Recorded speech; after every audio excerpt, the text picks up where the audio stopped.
السلام عليكم ورحمة الله وبركاته. বাংলাদেশ খেলাফত মজলিস ফরিদপুর জেলার ঢাকা অঞ্চলে আয়োজিত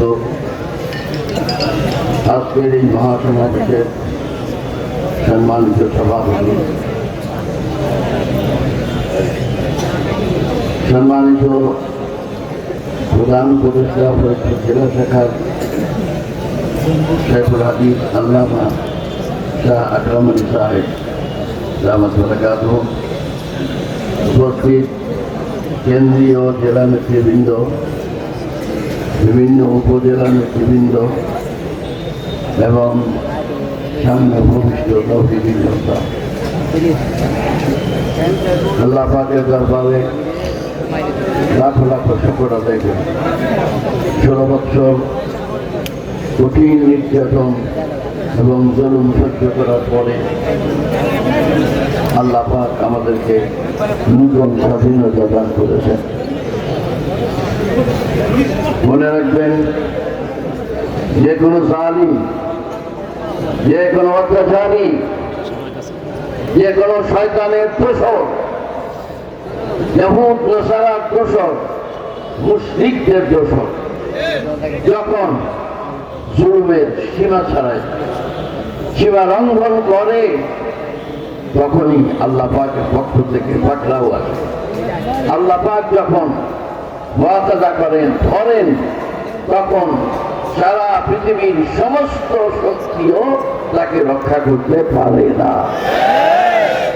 নমরুদ সারা পৃথিবীর বাদশা ছিল, যেন সারা পৃথিবীর মালিক, সারা পৃথিবীর সব কিছু তার হাতে।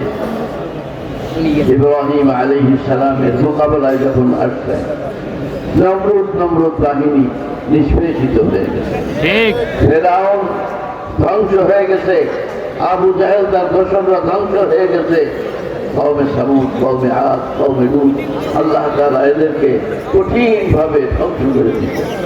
সুতরাং আজও কোন জালেম যদি জুলুম করে, তাহলে কি টিকতে পারবে না ধ্বংস হবে? ঠিক শেখ হাসিনার দশা তাই হয়েছে। বলছিল ওবায়দুল কাদের কাকু,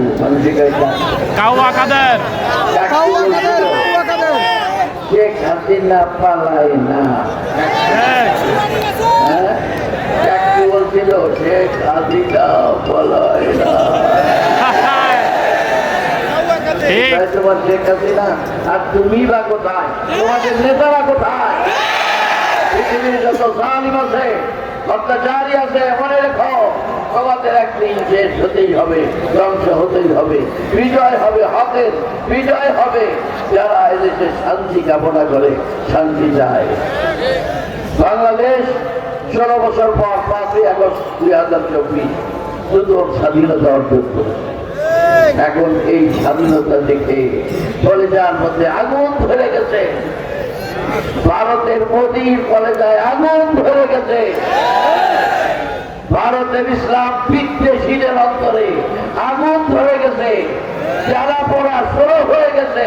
সেই সাথে আমাদের দেশে গাপটি মারা ইসলামের দুশমনেরা, ওদেরও অন্তরে জ্বালা পোড়া শুরু হয়ে গেছে। ঠিক এই জ্বালা পোড়া শুরু হওয়ার মধ্যে জ্বালা তো জ্বালা, তারপরে আবার এক নতুন জ্বালা, সেটা হলো ইসকনের নেতাকে অ্যারেস্ট করা হয়েছে। এখন জ্বালায় জ্বালা, জ্বালার উপরে ডবল জ্বালা সহ্য হইতেছে না। বিভিন্ন রকম এই দেশের মধ্যে দেশকে অস্থিতিশীল করে গড়ে তোলার জন্য, দেশের মধ্যে অশান্তি সৃষ্টি করার জন্য, দেশের মধ্যে হিন্দু মুসলমান প্রান্তে লাগায় দেওয়ার জন্য তারা বহু রকমের চেষ্টা করতেছে। পূর্বেও দেখা গেছে যে আওয়ামী লীগের লোকেরা হিন্দুদের মন্দিরে আক্রমণ করে তারপরে ইসলামী দলের উপরে এর দোষটা পায়। ওরা তো এমনই খারাপ, নিজেরা নিজেদের লোককে হত্যা করে তারপরে ইসলামের পক্ষের লোকদের উপরে দোষটা পায়। এখন এই সমস্ত শয়তানি এই দেশে আর চলবে না। এই দেশের মুসলিম জনতা ঐক্যবদ্ধ হয়েছে। সকলে এখন সকলের একটা ইচ্ছা যে আমরা ধানের শীষ দেখেছি, আমরা নৌকা দেখেছি, আমরা লাঙ্গল দেখেছি, আমরা আরো কত কিছু দেখেছি। এইবার আমরা আল্লাহর কোরআনের আইন দেখতে চাই। এইবার আমরা ইসলামী খেলাফত দেখতে চাই। ভাই এখন কথা হলো যে এইটা সামনে নিয়ে বসে থাকলে হবে না, বসে থাকলে হবে না। আমাদের খেলাফত মজলিসের কর্মীদের মানুষের ধারে ধারে ঘরে ঘরে চাইতে হবে এবং তাদের কাছে ইসলামের দাওয়াত, খেলাফতের দাওয়াত পৌঁছিয়ে দিয়ে সবাইকে ঐক্যবদ্ধ করতে হবে যাতে এই দেশের সংসদে ইসলামী হুকুমত প্রতিষ্ঠিত হয়। আসসালামু আলাইকুম ওয়া রাহমাতুল্লাহি ওয়া বারাকাতুহু।